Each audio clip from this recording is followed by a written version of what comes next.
नमस्कार, सुस्वागतम, वेलकम, अभिनंदन। मैं हूं डॉक्टर वाय राखी। आप में से किसी ने मुझे व्हाट्सएप किया एक लंबा सा कि आप हैंड सैनिटाइज़र यूज़ करती हैं और आप मास्क लगाकर अगर बैठें तो एक बहुत अच्छा संदेश मिलेगा लोगों को कि आप जब भी स्टोरी सुनाएं या आप शूट करें तो आप ज़रूर सैनिटाइज़र का यूज़ और मास्क लगाएं। जब मैंने सैनिटाइज़र का यूज़ किया था इससे पहले वाली स्टोरी में, मतलब शूट में, तो आप लोगों ने कहा राखी जी सैनिटाइज़र अच्छा नहीं है, इसे बार बार इस्तेमाल ना करें, तो मैंने इसे साइड कर दिया।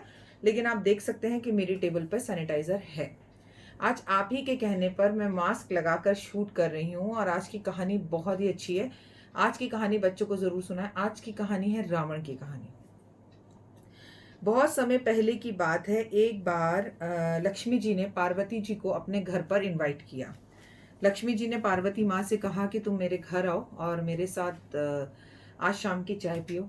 ऐसा सिर्फ हमारे बीच में थोड़ी होता है, देवी देवताओं के बीच में भी होता है। अब फिर क्या था, जो इनविटेशन आया तो हमारी पार्वती जी लक्ष्मी जी के यहाँ पहुँच गई, वैकुंठ। जब वो वहाँ पहुंची तो उन्होंने देखा बड़ा भव्य महल, सोना चांदी हीरे मोती, सब तरफ सुख ही सुख। अब आप सोचिए कि हमें लक्ष्मी चाहिए थोड़ी सी, और जब लक्ष्मी खुद अपने घर में हो तो क्या वैभव होगा, क्या यश होगा। जब लक्ष्मी जी अपना महल दिखा रही थी तो थोड़ा सा घमंड दिखाई दे रहा था उनकी बातों में। और उनका घर देखकर पार्वती माँ बहुत ज़्यादा प्रभावित हुई और पार्वती माँ ने कहा कि बहुत सुंदर घर है तुम्हारा, मैं ऐसा ही घर शिव को कह के बनवाऊंगी। अब बस इतनी बात सुनते ही लक्ष्मी जी को हंसी आ गई।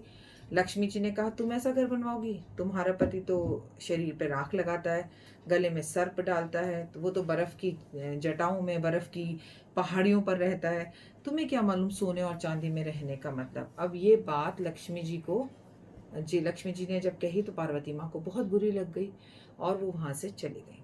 पहुंची कैलाश पर्वत। कैलाश पर्वत पर पहुंचने के बाद उन्होंने सारी बात शिव जी को बताई और शिव ने कहा मेरा आधी भी बर्फ है और मेरा अंत भी बर्फ है। मैं कैलाश पर ही रहा हूँ, कैलाश पर ही रहूंगा, मुझसे कोई हर्ट मत करो। लेकिन कहते हैं स्त्री की जिद और बालक की जिद के आगे देवी देवता भी कभी ज्यादा देर तक टिक नहीं पाए, और यही हुआ।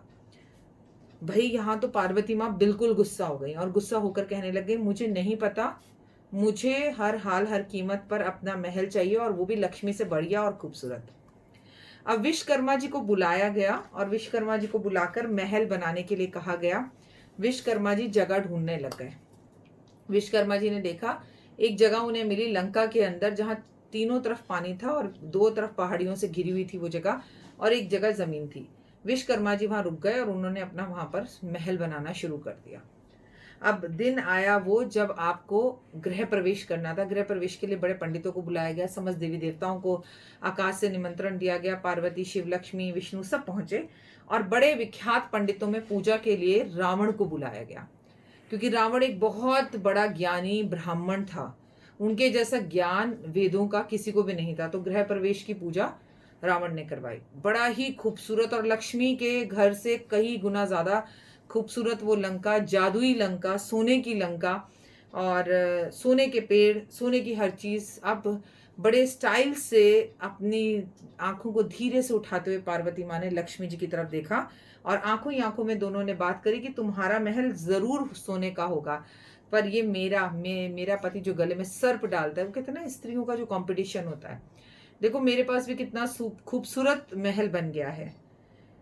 इतनी ज्यादा खुश थी पार्वती माँ कि उन्होंने गृह प्रवेश होने के बाद रावण से बोला मैं बहुत खुश हूं, मांगो तुम क्या मांगते हो, और मैं अपने गृह प्रवेश करने से पहले, मतलब अपने घर में रहने से पहले तुमने मेरी पूजा कराई, तुम जो मांगोगे मैं दूंगी। रावण जब पूजा कर ही रहा था, लंका उसने घूमी थी, तो उसके मन में तभी लालच आ गया था। तो उसने कहा कि मुझे अगर आप कुछ देना चाहती है मेरे पूजा के बदले में, तो मुझे तो ये लंका ही चाहिए। पार्वती माँ को बेहद गुस्सा आया। पार्वती माँ ने कहा कि ये तो मैं तुम्हें दे ही दूंगी, लेकिन मैं तुम्हें श्राप भी दूंगी कि मेरे ही पति का कोई रूप धारण कर कर इस लंका के कोने कोने को जला देगा, और दूसरा श्राप, तेरे कुल में तेरा नाम लेने वाला कोई नहीं बचेगा, क्योंकि तूने मेरा अपमान किया है, तूने मेरी मनपसंद चीज मुझसे छीनी है, तूने मेरा स्वाभिमान गिराया है। मैं तुझे श्राप देती हूँ, साथ में लंका भी देती हूँ। अब वही शिव का रूप लेकर हनुमान जी ने जन्म लिया और लंका जलाई, और रावण के कुल में कोई नहीं बचा, ये आपको भी पता है। और पार्वती माँ वापस शिव के साथ कैलाश पर्वत पर जाकर रहने लगी। ये वही सोने की लंका है जो ना केवल जली, ना उसमें कुल का कोई नाम लेने वाला बचा, सब भ्रम खत्म हो गया। आज की इस कहानी से आपने क्या सीखा? इसके दो शीर्षक हैं। पहली बात तो, जो भाग्य में नहीं है वो आकर भी चला जाता है। जैसे पार्वती माँ के भाग्य में सोने का महल नहीं था, बर्फ के महल में ही रहना उनका भाग्य है, तो उन्हें उस बात को समझना चाहिए था जब उनके पति उन्हें मना कर रहे थे। दूसरा, किसी की भी बद्दुआओं में मत रहो, दुआओं में रहो, क्योंकि बद्दुआओं में रहकर हम सोने की लंका तो बना सकते हैं, लेकिन वो क्षण भन की है, एक छाया है, एक झूठ है, एक भ्रम है। आज नहीं तो कल उस भ्रम ने टूटना ही है, और टूटने के साथ साथ वो आपको तो तोड़ता ही है, आपके कुल को तोड़ता है, आपका मनोबल, आपका जीवन सब समाप्त कर देता है। इसलिए कोशिश करो, मेहनत और लगन से ऊपर परमपिता परमात्मा से सदैव ये प्रार्थना करो कि प्रभु मैं इस लड़की से प्यार करता हूँ, अगर ये मेरे भाग्य में तो मेरा इससे मिलाप करवा दे, नहीं तो मेरा मन कहीं और लगा दे। हे भगवान, मैं सरकारी नौकरी चाहता हूँ, अगर मेरे भाग्य में है तो मुझे पास करवा दे, नहीं तो मेरा मन कहीं और लगा दे। हे भगवान, मैं बेटा चाहता हूँ, अगर मेरे भाग्य में है तो मुझे जल्द से जल्द बेटा दे दे, नहीं तो मेरा मन कहीं और लगा दे। भगवान से जिद कर कर कभी कोई चीज लेने की कोशिश कदापि ना करें आप।